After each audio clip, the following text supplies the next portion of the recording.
Hey guys, welcome back to my channel. This is Srini here, and this is going to be a new video on AI tool.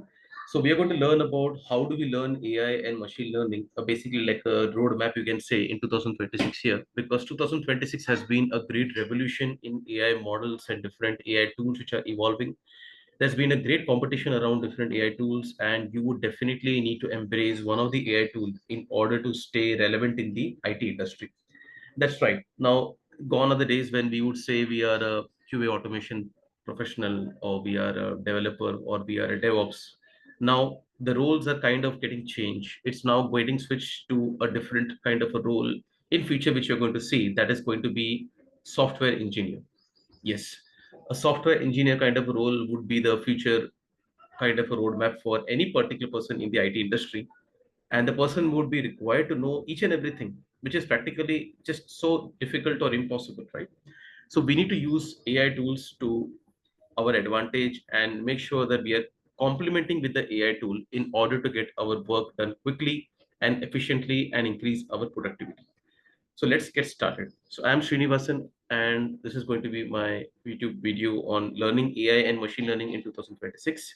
So if you're new to this channel, please do subscribe to it and hit the bell icon to get notifications. Okay, so let's get started. So you're going to be learning this AI tool in a 8-month roadmap. Okay, we're going to be an absolute beginner, and if you're absolute beginner, you can watch this video to the end and you can identify as to what all areas you need to learn with respect to learning AI and machine learning completely from scratch. Okay, now why is 2026 so different, right? Because here now we are not going to have any kind of like building from scratch anymore. We don't have like a requirement of building from scratch. We already have pre-trained models which are there. We just have to know how to use them, how to get most of the different LLMs which are available in the market, right? And these LLMs, what LLM to use for which purpose also we need to identify, and that will come with like doing a little bit of research and with some trial and error. We have something called RAG systems, which is nothing but retrieval augmented generation. And this basically makes sure that it gives our data to us, it generates some data, it retrieves and generates it for smarter and context aware applications. We have something called API first developments. Now, we have lot of different capabilities which are there with AI tools, and these capabilities which are there, they are like integrating with API rather than implementing the algorithms manually. So they are like having some open APIs. So they'll just call those open APIs and they will generate the results on the fly. Then, of course, there is the latest development on agentic AI. We can have certain AI tools or agentic bots, you can say. So these autonomous agents which are there, the AI bots, they can help us to take decisions. They can take some actions. They can also adapt to a new environment. So imagine like we are a team of five team members which are working for an organization and for a customer. You can also add to it 2 to 3 agentic AI agents, and those also a part of your team. That is how the industry is getting revolutionized, and they are like trending towards that particular feature. So agentic AI bots also would be a part of a team. So the industry has fundamentally shifted. That's correct in this manner, and we need to embrace AI as quicker as we can. Now, this is what I can suggest you all in terms of learning for AI. This is going to be the foundational approach for your AI in the first 2 months of your learning. We need to first understand that AI is built upon certain languages. Whatever AI tools we are seeing available in the market today or getting evolved newly are all built on certain language. And that language which is popular in the market going on around is Python. So first of all, if you're new to IT or if you're new to Python, you need to learn Python from scratch. Learn the fundamentals of Python, like what is data structure, what are the OOPS concepts with respect to Python, what are the functions in Python. Then you need to understand, once your Python fundamentals are clear, you need to switch on to mathematics. Now, there are certain key fundamentals which you need to revise. If you might have learned in the past, you need to revise your mathematical skills with respect to linear algebra, statistics, probability, and I would say a bit of integrations also would be required in your mathematics. Then comes the data science part. You have learned mathematics, you have learned Python.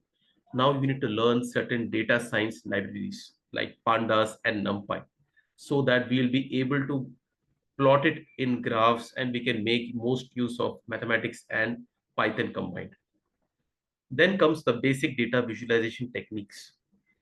Now, these all different skills, once you have established in your first 2 months, you can really step on to the next foundational block of learning AI.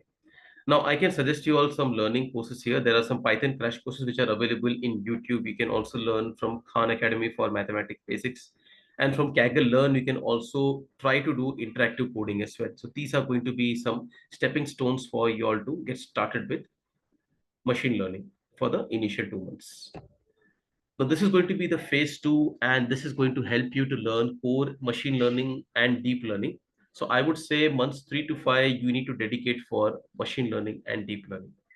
So first part in that is that you need to learn scikit library. So this is one of the Python library which is available online. You need to basically import it and you need to learn it from scratch, because this is going to help you to implement different particular things within machine learning, like regression techniques, classification techniques, clustering approach, model evaluation techniques. So all these things will be clear when you are using your scikit library.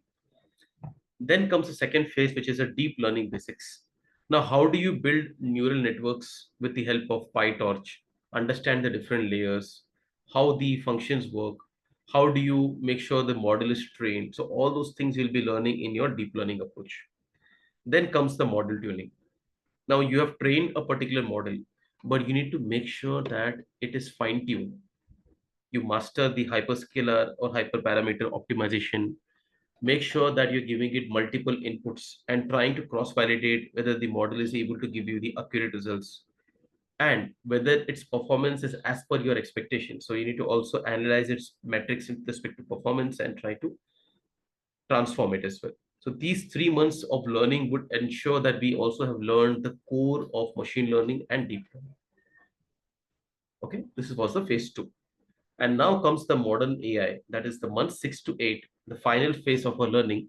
We should invest in generative AI and prompt engineering. Now that we've learned the fundamentals of AI, now we need to focus our attention to generative AI and prompt engineering. Try to understand how the prompts work. How do we write an effective prompt, right? How do we create a chatbot? How do we create a content generator? How does a tokenization work? Because see, every particular tool which you're using, AI tool, will have some limited tokens.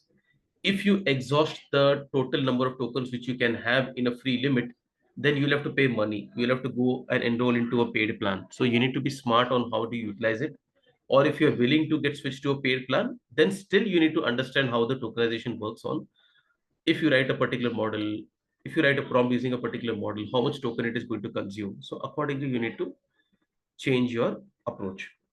What are agentic systems? So these are some autonomous agents which we need to build, and these agents can help to plan, to reason out, and it can also execute your task independently using certain popular frameworks like LangChain.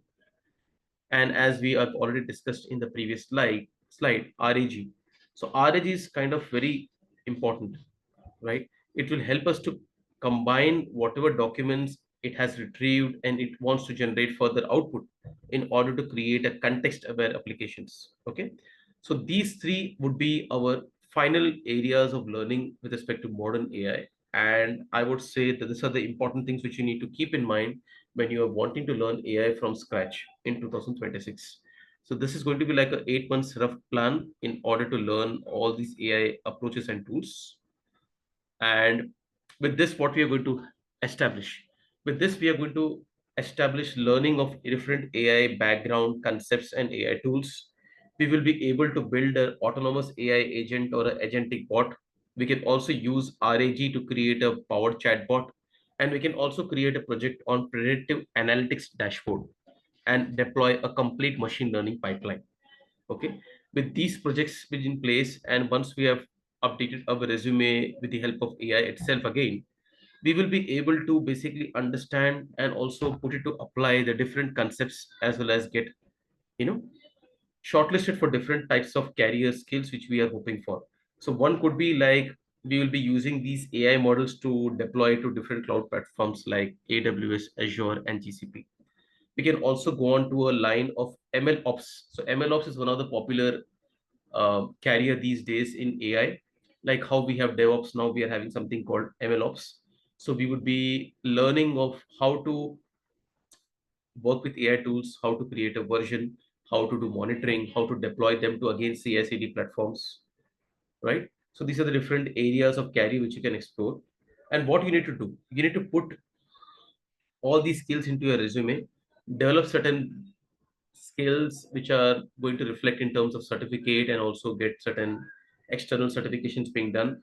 Put all those certificates and learning onto GitHub and LinkedIn and publish those to different platforms. Try to develop a network with different AI communities, attend certain conferences, and also try to go across different magazines of AI which comes these days. Try to keep yourself educated and build certain strong network with different individuals who are working as a AI agent. I mean, working with the AI agents and working on an AI landscape today with different companies. Try to establish a network with them. That will help you all to grow your knowledge and also stay in line with the current company standards. Okay, so that's all what I have for this particular video. If you liked it, please give me a thumbs up and please do let me know if you want me to create any few videos on other topics of AI. Thank you so much.